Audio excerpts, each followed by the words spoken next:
Hello and welcome to The Game Changers, the podcast where you'll hear from extraordinary trailblazing women in sport.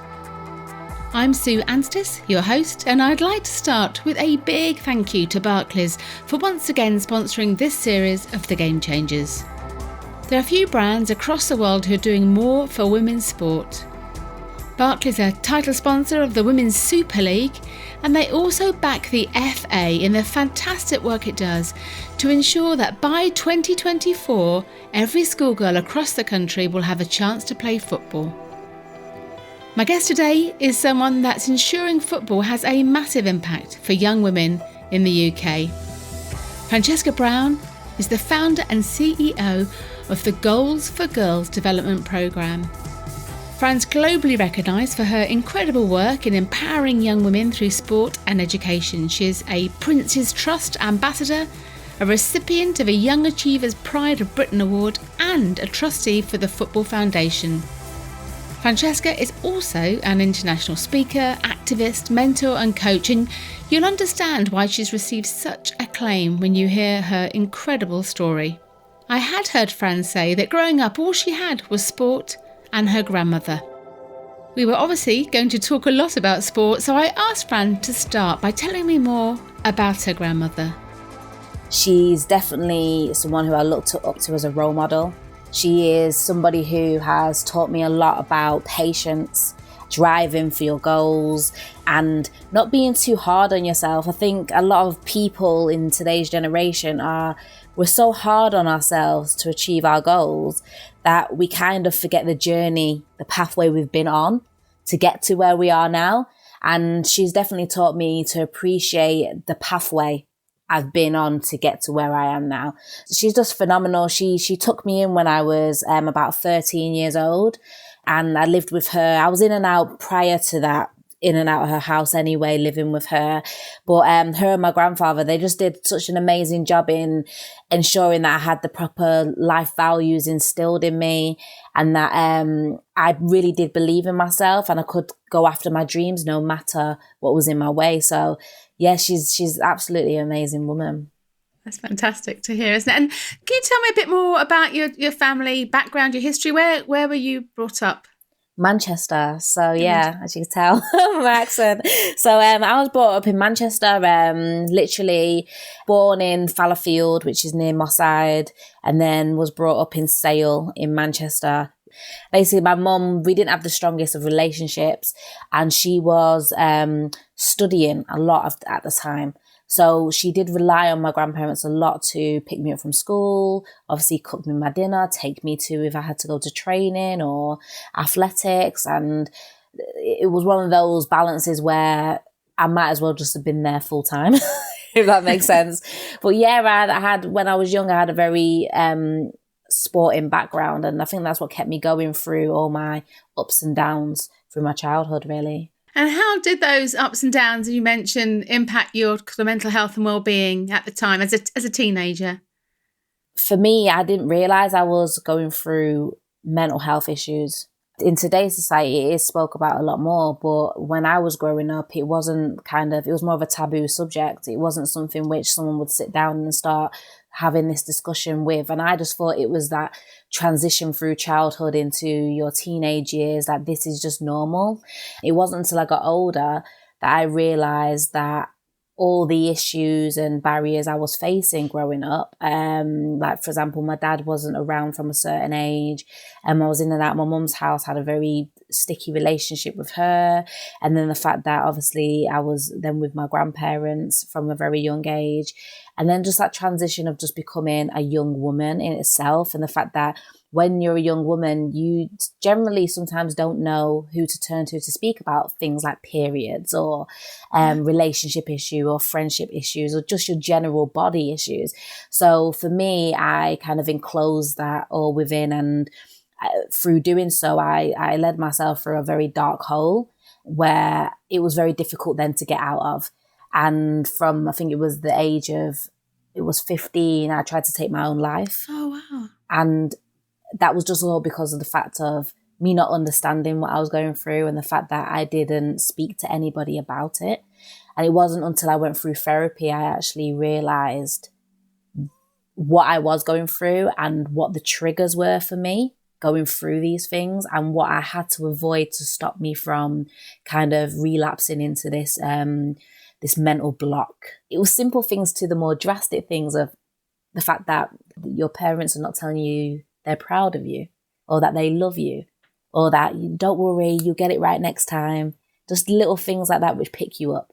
And then the other side of it was the fact that we had some real family issues, which was, for a young woman, was quite traumatic. So for me, trying to balance that alongside the fact that I'm in and out of houses wasn't an easy transition to make. But sports kept me focused. I think if I didn't have sport, I would have gone through, I probably wouldn't be here today, to be honest. And you mentioned sport, you mentioned athletics as well as football. So how did you kind of find those sports? Is that through school? It's a funny story actually with my athletics, because I never did athletics. Athletics runs through my family. And when I was doing a school competition, the gentleman who ran Sale Harriers was basically there to scout. And he came over at the end and he said, I would love for you to come down to our running track, which was literally around the corner from my house. And I was like, okay, then fine. And this was held at the old Man City ground in Moss Side. And basically I was like, okay, fine, I'll come down. And it wasn't until I got there and he said, what's your name again? And I said, Francesca Brown. And he said, is your dad Michael Brown? And I said, yeah. And he went, wow. He said, you would never know that I was his coach. I coached him when he ran, and he ran for England, and he ran alongside Dwayne Chambers and people like that. And I couldn't believe that the same gentleman who scouted my dad was the same gentleman who scouted me. It was just fantastic. Amazing. So that was just really interesting. So that kind of made me push a little bit more, because I was thinking, this ain't a coincidence. Yeah, he knows what he's looking for, doesn't he? Exactly. Yeah. And then so I did that, went on my running journey, which really helped me in my football as well, to be honest with you, with my speed, my acceleration, how just being agile on the football pitch, making sure that I could manage my breathing with my sprint starts, because I was a winger. So for me personally, the crossover of both sports was really, really beneficial for me. So in running, I went off to do I was a 100-meter sprinter. I represented the UK, and went over to Spain, represented them. I was sponsored by Nike at the time. So I got all my spikes and everything through them. And it was just, I was on a real good path with just sport. And the same with my football as well, is the fact that I played for Manchester United community team. There wasn't a female team there at the time. And I went off then to play for Man City for their youth team. And then I got the opportunity to basically get scouted to go over to America on a scholarship. And that is literally when I was pushing myself so much that I had an injury. I had a really bad groin injury. And it basically, just through where my mental health was at the time, I wasn't able to get past this injury. I wasn't able to rise up to the occasion. I wasn't able to go through kind of the rehab of making sure that I did the routine I needed to do to get back on the right track. So you don't realize how much mental health and well-being has a massive impact on whether or not you succeed at something or you don't. How old were you when that happened? So I was 16 when that happened. Oh, wow. And so from there, so you didn't get to take your scholarship and go across to the States. So what was the kind of next stage in terms of, I've kind of heard you setting off to London with just £10 in your pocket, I think is what I've heard. Is that actually kind of how it happened? Yeah, literally how it happened. I woke up on my 18th birthday. I was travelling back and forth anyway to London. And I woke up on my 18th birthday and I said, right, that's it. I'm going, literally. One of my friends at the time was visiting Manchester, and I was like, do you mind if I just put all my stuff in your car and just come back? And they were like, all right then. And literally with £10 in my pocket, I got up and left Manchester, and I didn't want to break my nan's heart. So I kind of waited until she was away on at the caravans, and I just said, right, this is the only way I'm going to be able to leave without me turning around and being really upset that I'm leaving her. Yeah. So I had to do it that way, and I think I was here for a few months, and she was like, are you actually coming back? And I was like, no, I'm not. But it was really difficult time for me. I was couch surfing. I didn't have nowhere to stay. I was basically homeless at the time. And I was really lucky that my friends would put me up for a certain amount of time, and I kind of would rotate that between each one of them, and until I could find my feet, really. And that's basically what happened. But I did feel that London was the place of opportunity. And was it not scary as a young woman in a city? I guess you had friends, as you say, that you were staying with. But must have been quite daunting at just 18? I think it was just that I was determined to change my life around. I was determined for a fresh start, especially when you go through your therapy, when you suffer with any type of mental health. One thing they repeat to you is areas around triggers.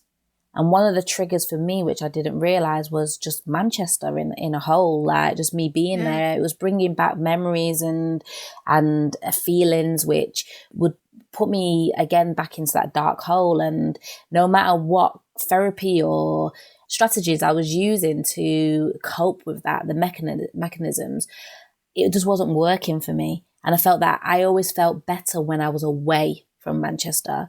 I had to move away. And so it was daunting at the time, but I knew that it was the only way I was going to heal. And what was your first steps into working in London? So at first I was a fundraiser, and I would go on, the fundraisers who'd be on the street who'd be like, do you want to sign up? The charities, yeah. So I was one of those to start off with. It was, listen, I had to take the money, but God, you had to travel so far just to do it. So I did that at first, and then I went into basically being a deputy manager for a fundraising agency in Enfield. And then from there, I was balancing that with my qualifications to become a youth practitioner at a youth centre. And I did my diplomas, level 1, 2 and 3 in youth work. And that's basically where Goals for Girls was born, was through the development centre and through what we do today. Excellent. And it's been nearly 10 years now, I think, is it, for in terms of when you started out? But what gave you that inspiration in the first place? Can you remember a moment that you felt that Goals for Girls was the right path to initiate? Basically, this local community centre in Canning Town, East London, there was like about 7 girls who came in, and they were saying, the boys get everything, we get nothing. What are you going to do about it, basically?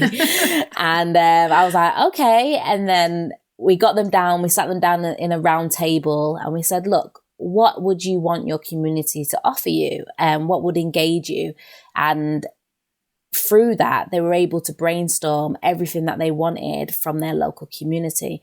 And this was things around their insecurities, around body image, social media, relationships, confidence, barriers into accessing sports, all the things which we're trying to combat right now. These girls were talking about 10 years ago. Through these conversations and through just overhearing conversations on the football pitch, because the football pitch is an amazing place. You really bring people outside of their comfort zones on a football pitch. You really can listen to conversations where they're natural conversations. They're not forced in certain environments. So what we found was that the girls were able to freely talk about the issues they were facing, issues which they couldn't talk about to their parents or their teachers or their friends in school. These conversations were being had on the football pitch. So through this roundtable discussion, we were able to then form what we have today, Goals for Girls. And I don't know if you've seen the slogan, but Goals for Girls is for the girls and it's by the girls.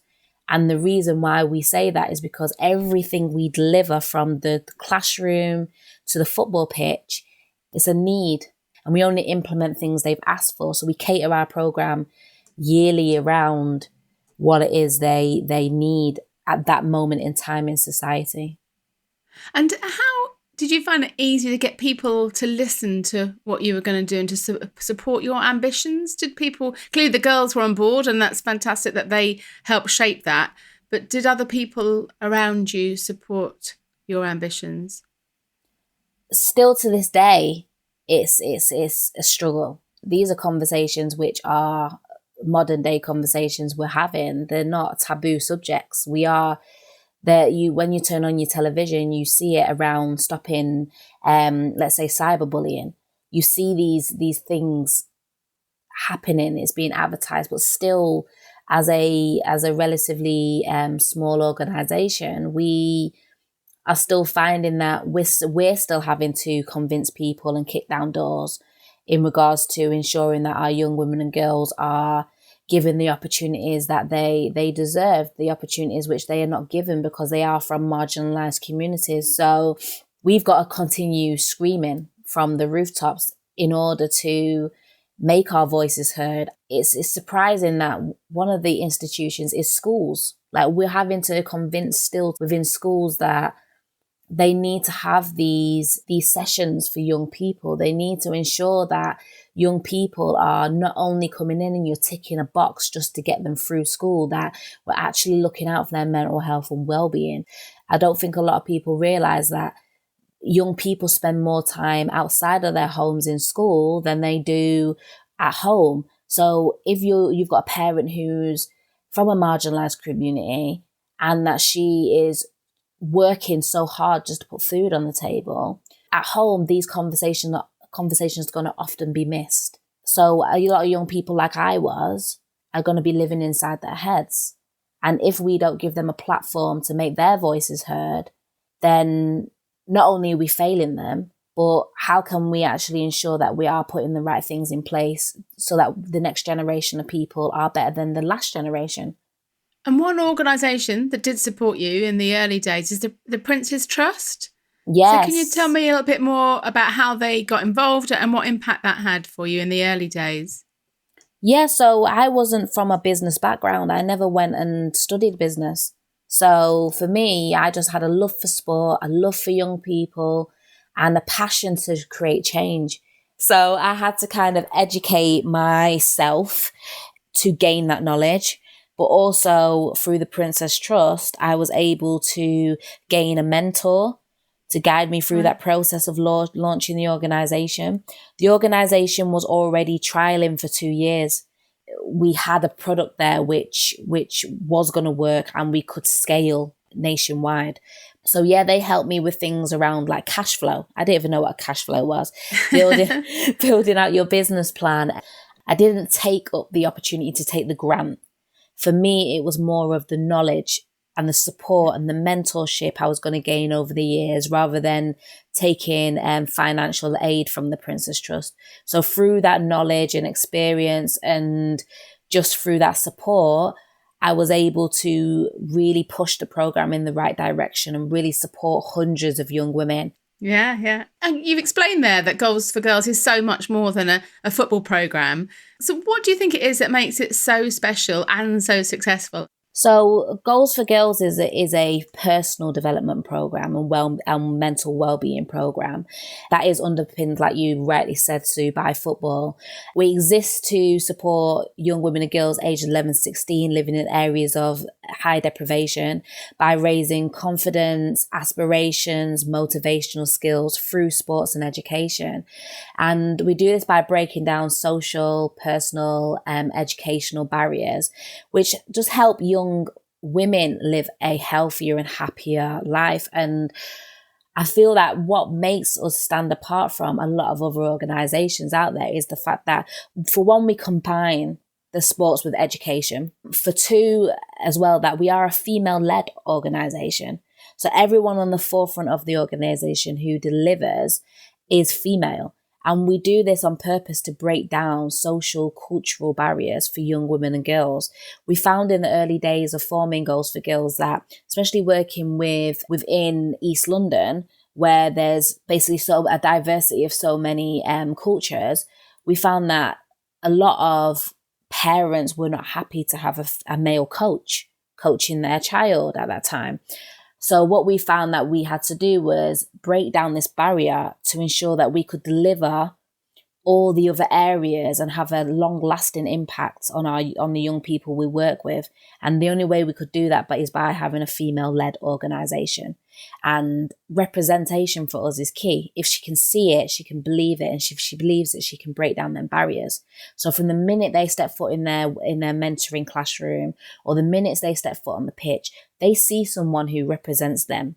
They see somebody they can aspire to be like, and aspire to kind of understand that there is a place for you within society, within sports, or even outside of sports, within, like, for example, being a mentor, or understanding these different roles in society you can take on as a woman.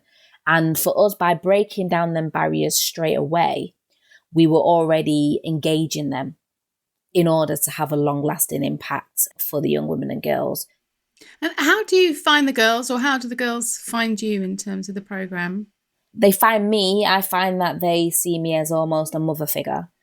A lot of the young women and girls, I feel like I've got like over 1,000 girls as my kids, because I take them on as my own, Sue, and I treat them like they're my own. And if I've got to sometimes be a little bit more realer with them, I will. But it's that kind of respect we all have for each other, which allows us as an organisation to grow. And the fact that I still to this day, I go and to all my sessions and to the schools, and I will introduce myself, and I will take time to get to know the kids. And being a young Black female, working with a high proportion of Black females, I am able to become a role model. And my staff then are able to become role models for these young women, because we all embody the same culture through Goals for Girls.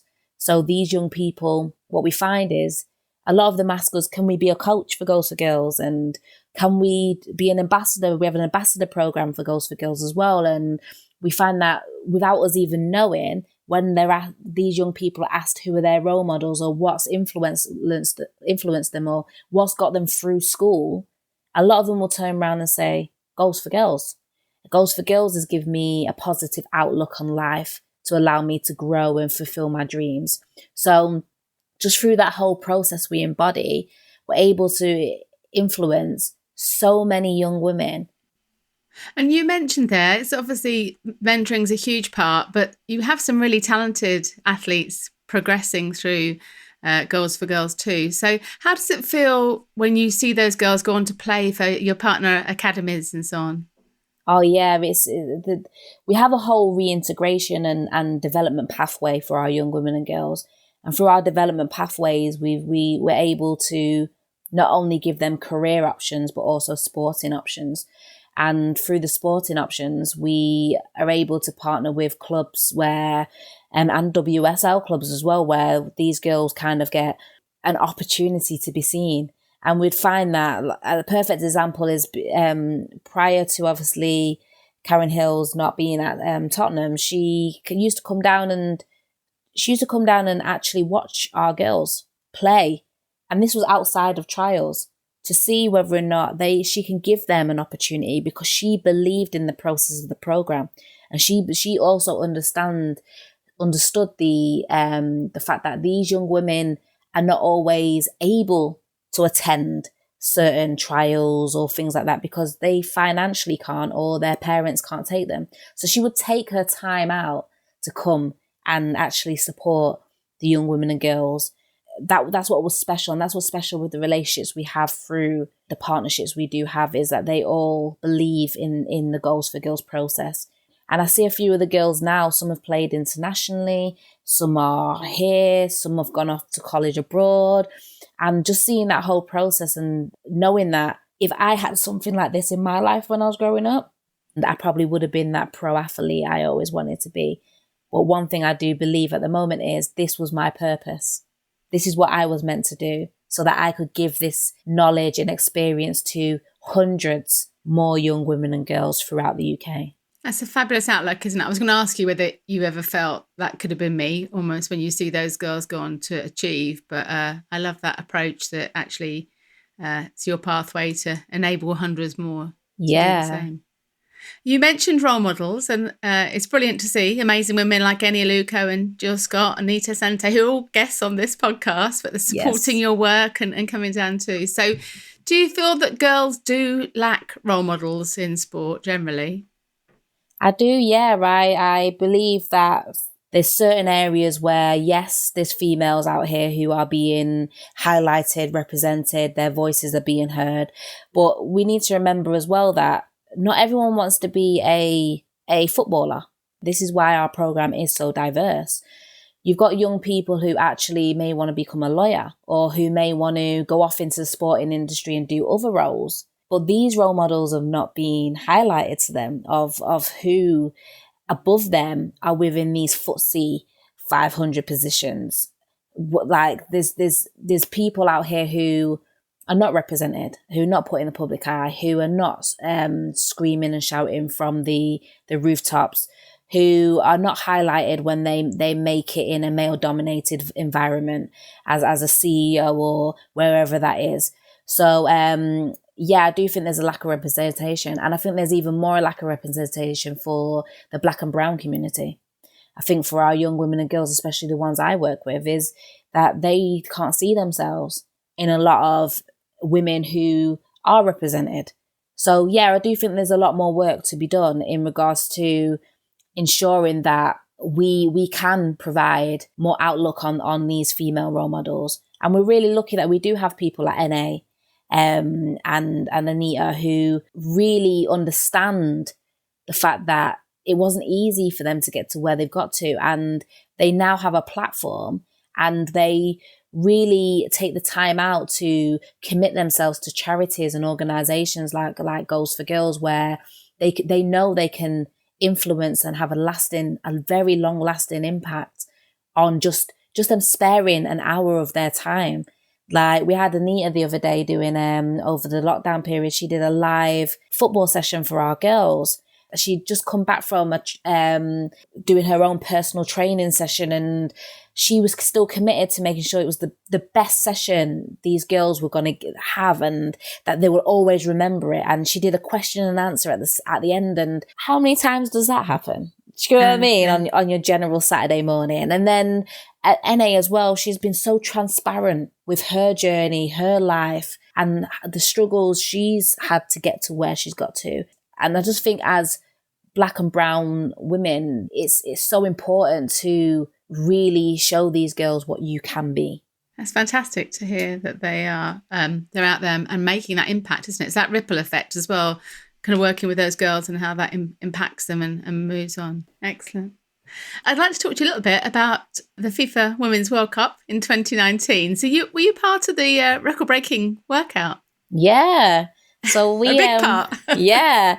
We were partnered at the time with Telegraph Women in Sport, the incredible Anna Kessel, and Visa as well. And it's quite funny because, you know, when you bring things to fruition, I remember I got on the phone to Anna and I said, right, this is what I want to do. I don't know how I'm going to do it, but we're doing it. We're going to take a load of these kids out to the Women's World Cup. I think when she heard that at first, she thought, this girl's mad. Like, this woman is mad. Like, I don't know how she's going to get all these kids over to here. But we did it.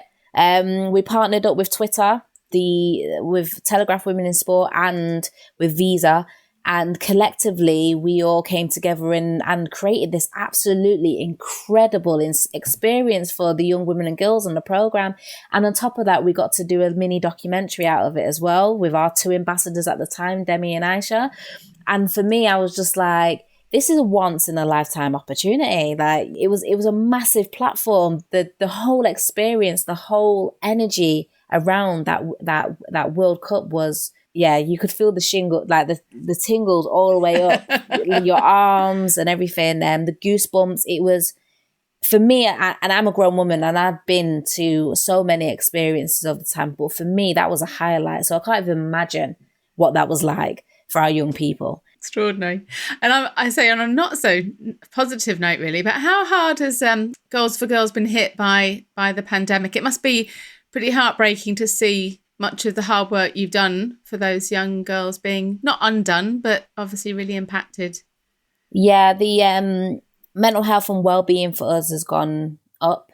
There's been young people who were once confident and now become withdrawn. There's young people who are finding it difficult to be in busy spaces, so they've got a lot of social anxiety. And we've got young people at the moment who have come out of it, but may have come out of it more on a scale of the fact that they've realised that nothing's guaranteed in life.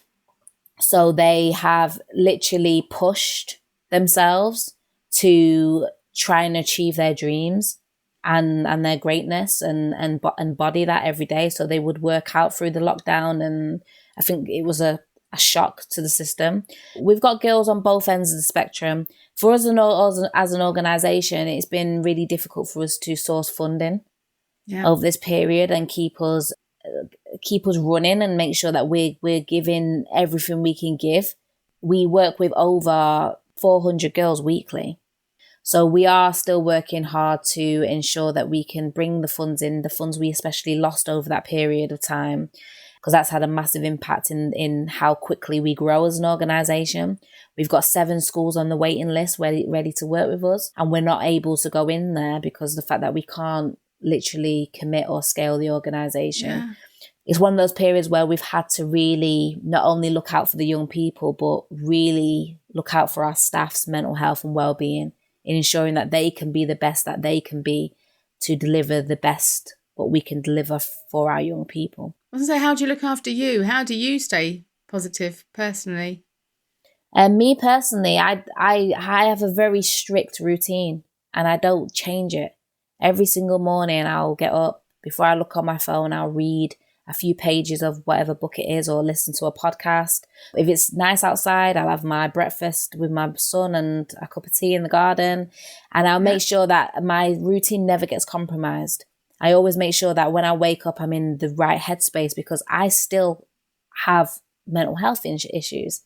There's periods of times where, for example, working from home for me was difficult because I like everything to be in order for me to function. And when you have a young child at home through a pandemic and he's trying to do his schoolwork and everything like that, by not having that routine in place, you are going to somehow lack, just as a human being in general. So, or you're going to just wear yourself out through the stress, the mental stress. So for me personally, it was just making sure that for my son, he had a fun, engaging environment, and that I woke up a lot more early than everyone else to make sure that I was in the right headspace to provide that environment to everyone else within our household and to my staff and to the young people as well. That's fantastic advice, isn't it? And can you tell me a little bit more about your involvement with Adidas and I Fund Women? How has that impacted you personally and the project? Is that ongoing? Yeah, so we have an ongoing partnership with Adidas. We've now just recently partnered with the Football Collective. Oh, yeah, I saw that too, yeah. So we have a long-term strategy in place to support our impact around our football female development and ensuring that we have our foot in the door with growing the game, and that the young women and girls we work with have the opportunities which they should be presented to them, i.e. around things like the Euros, I Fund Women, where we met with Billie Jean King and we had this amazing experience and campaign. It's ensuring that we can continuously provide avenues for these young women and girls, and not just within school, not just on the football pitch, outside of that environment, so they can see the wider picture of how sport can have such a impact on your lives for a positive rather than a negative. As we already know, we know the stats. So many young women between those ages, especially 14 to 16, they drop off sport. So how do we engage them? How do we ensure that we keep young people active? And one of the things we found is by partnering up with organizations like Adidas, they're a bigger organization, a global organization. They're able to provide role models, platforms, opportunities, trips, and also resources for us as an organization to push the next generation of athletes or just young women through this industry. And great for your profile too, isn't it? I've seen some of the content they've created and to tell the story of goals for girls too. You mentioned Billie Jean King. Now, there is a role model, isn't it? So you went to New York to meet with her. What was that experience like for you personally, meeting her, and what did she share with you there? New York was an amazing experience. I've never been one to be a fan of going to America beforehand. I was just like, nah, I wouldn't consider that as a holiday for me. But actually, when when I went to New York, I was really surprised. I was like, I love it here. Like, this is amazing. We was put in Manhattan in the Soho district, lovely area. And we was able to really engage with so many influencers within female role models who are ambassadors for Adidas and other organizations which were global organizations which are also sponsored by Adidas, just like Goals for Girls. But then when Billie Jean King came, it was one of those kind of moments where it was like, this lady is a pioneer in her world. She has spoke out for so many generations. She's got her own charities. She also has broke down so many barriers for the LGBTQ community. So for me, when she was speaking, I was thinking hasn't just gone into this sport for herself. She's gone on this to really widen the perspectives and the eyes of so many people globally. I remember actually speaking to her and telling her about my organisation, about Goals for Girls and the impact it has. And she said the next time she's in the UK, she's going to actually come and see the Goals for Girls programme, because she just thought it was amazing, the methodology we have behind engaging these young women and how we've managed to engage so many young women. She found it was just amazing. And one of her pieces of advice for me was that she was like... because I was saying to her about, again, one of the issues for us has been funding. And I said to her, as an organisation like ours, what would you say in regards to funding? And she said, Francesca, what kind of people do you go to for this funding? And I said to her, and she said, well, make sure that whoever you go to has a daughter. Because she said, if somebody who has a daughter listens to what you do with your organisation, they'll understand the reason to why you need that money to fund your organisation. She goes, you'll be wasting your time if you go to anybody who hasn't got a daughter or hasn't got a niece who has that impact, or whoever it is around them, sister, who has that impact in their lives as a female, because they will not understand the conversations you need to have with these young people in order to be the best they can be in life. And when she said that, I think every now meeting or fundraising thing we've gone to, it's like, I've done my research. Have they got a daughter? And do they love the women's game? And if they do, then there's a conversation to be had. Yeah. And they won't be ignorant to your needs. Yeah. Fantastic. I love that advice. You've obviously, as we've mentioned, achieved so many awards and accolades in your career, but what are you most proud of looking back, do you think? For me, my accolades and awards are just representations of barriers I've overcome and the opportunities that our young people can have in life if they just keep on the right track. I always say when I receive an accolade or an award that this is just a reminder to young people what you can become, the young people, women and girls we work with, what you can become. I'm a young entrepreneur. I'm a young Black woman working within the sports industry, working within the football industry. And there's so many barriers alone I've had to go through just to get to where we are now today with Goals for Girls. So for me to be able to stand on the stage, like for example, for the Pride of Britain Awards, which was a national event, to be actually given that award by Prince Charles himself, be picked out by him, it for me was just an amazing experience, because I thought, if I can do it, then all these young people can do it. And that's what for me is my biggest achievement, is the more barriers I overcome, the more I'm able to inspire the young people I work with for them to be their best selves. Fantastic. Clearly your life was challenging early on. So looking back, what would you say now to the 14-year-old you or any 14-year-old girl who might be struggling in the way that you were at that time? I tell them to embrace the experience. And the only reason why I say that is because it's making you into the woman you need to become in life. I don't think without the experiences I went through that I would be the woman I am today. I'd be able to give the knowledge I can give today. I'd be able to bring my children up the way I bring my children up today, be the best partner I can be today, run the business I run today. Don't run away from this experience. Don't run away from this period in time where you're finding it challenging. Embrace it, because you will learn a lot from it if you do embrace it. It's brilliant to see the incredible impact Francesca's having on the lives of so many young women in marginalised communities. What an inspiration she is. I've no doubt she'll continue to have huge success, and I wish her well for the future. Previous trailblazing guests on this podcast who are also changing the lives of young women through sport include Ali Oliver, the CEO of the Youth Sport Trust, Sue Campbell, Head of Women's Football at the FA, Maria Bobenreith, the CEO of Women Win, and Mary Harvey, CEO of the Centre for Sport and Human Rights.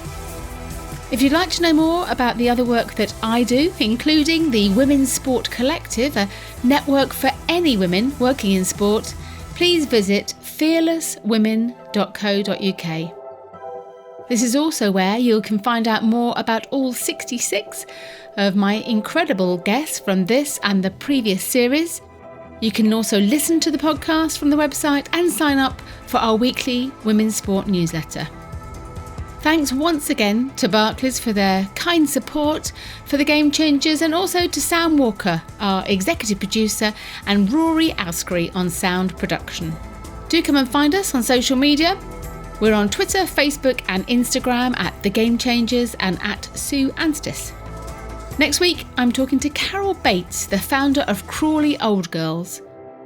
Carol's won many awards for her work and innovative approach at COGS, which has had an enormous impact across the country, enabling thousands of women to play football later in their lives.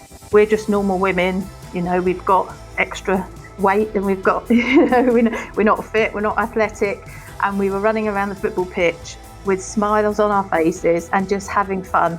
And I think a lot of women saw that and actually thought, well, if they're doing it, then so can we. And a lot of other groups set up from that. The Game Changers, fearless women in sport.